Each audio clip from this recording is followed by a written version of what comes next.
Salut à tous, voici comment faire un bon risotto. Un riz qui ne sera pas pâteux. Avant de torréfier le riz, qui est le riz Carnaroli, un riz spécial pour faire le risotto, qui donnera de très bons résultats.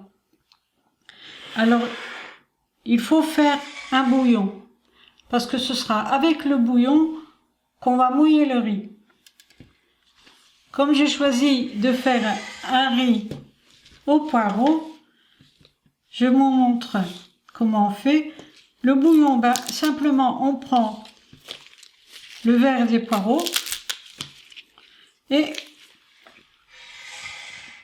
on va le mettre dans l'eau.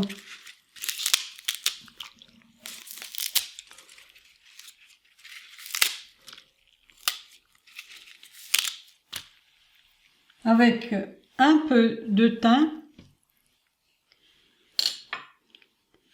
un peu de sel et un peu de poivre, et on va faire bouillir le tout.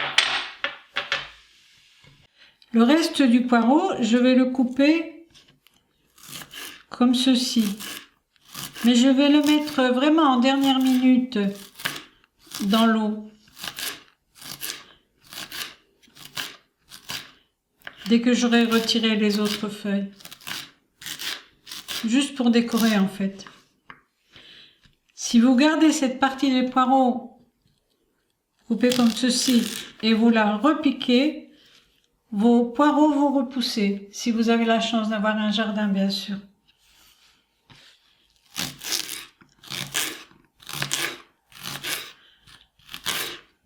Dans une poêle à large bord que j'ai légèrement chauffée, je vais placer le riz. Je ne mets pas de graisse, ainsi qu'un demi-oignon coupé comme ceci, très fin. J'ai choisi l'oignon rouge pour donner un peu de couleur simplement, mais en règle générale on préfère l'oignon blanc. Et je vais remuer avec une baguette de préférence et chercher de remuer le moins possible. Et je vais torréfier. Il faut arriver à chauffer en fait le grain entièrement, non pas lui donner de la couleur.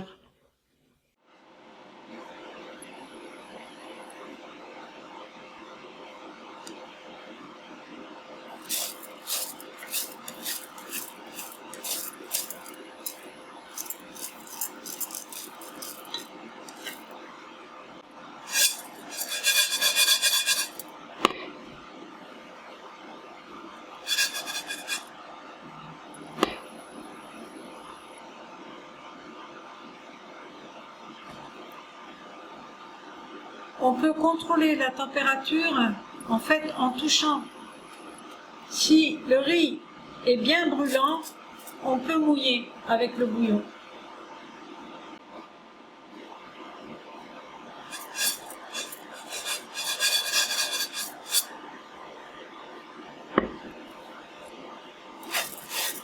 On commence à sentir vraiment le parfum du riz et des oignons.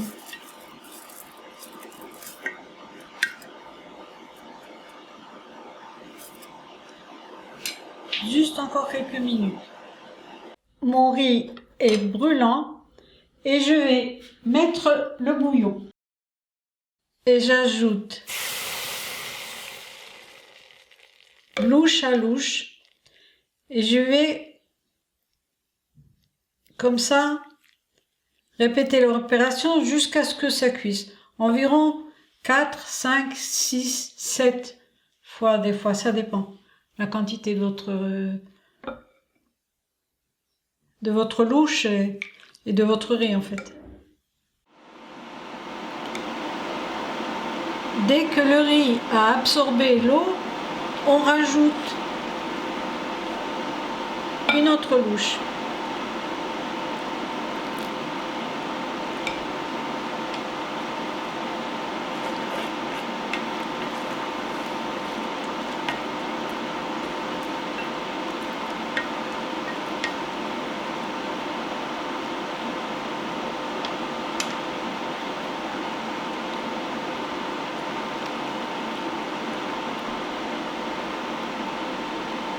Pour obtenir cette couleur de bouillon, j'ai simplement mis les plures d'oignons rouges en fait. J'ai oublié de le faire, de vous le dire.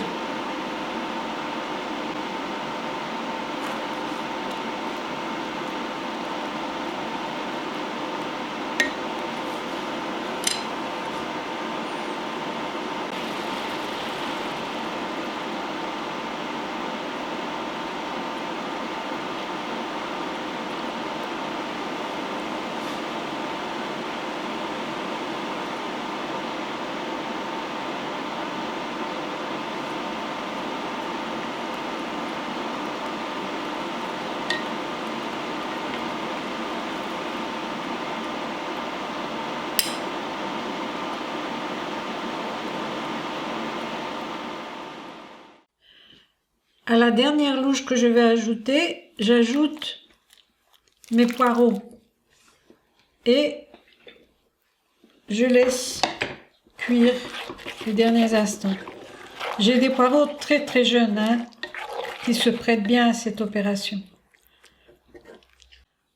Voici comment devrait être un risotto, c'est-à-dire les grains qui sont cuits, qui restent fermes, mais qui sont enrobés par l'amidon, ce qui donne une légère crème, un goût moelleux dans la bouche.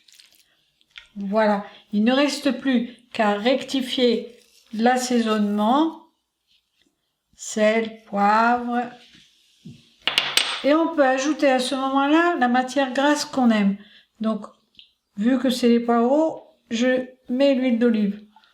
Si on veut, on peut mettre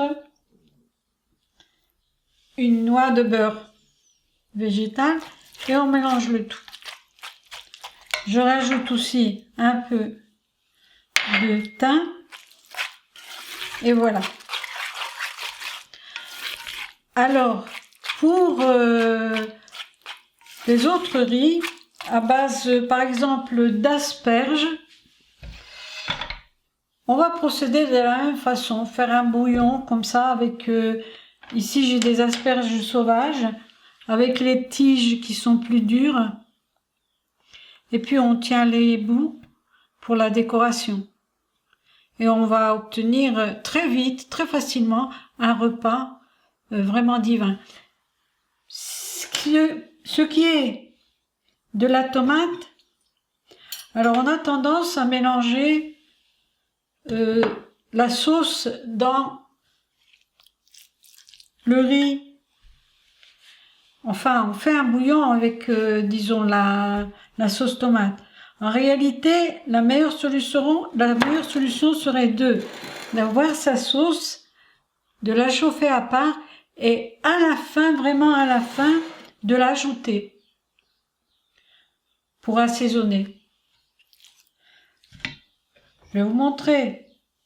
On prend un peu comme ceci.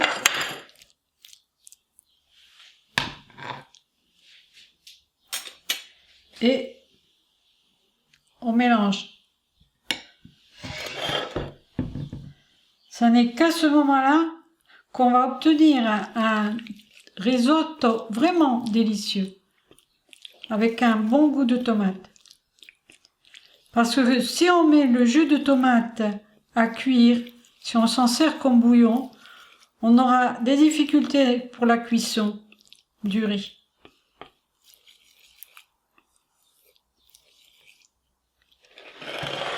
Voilà.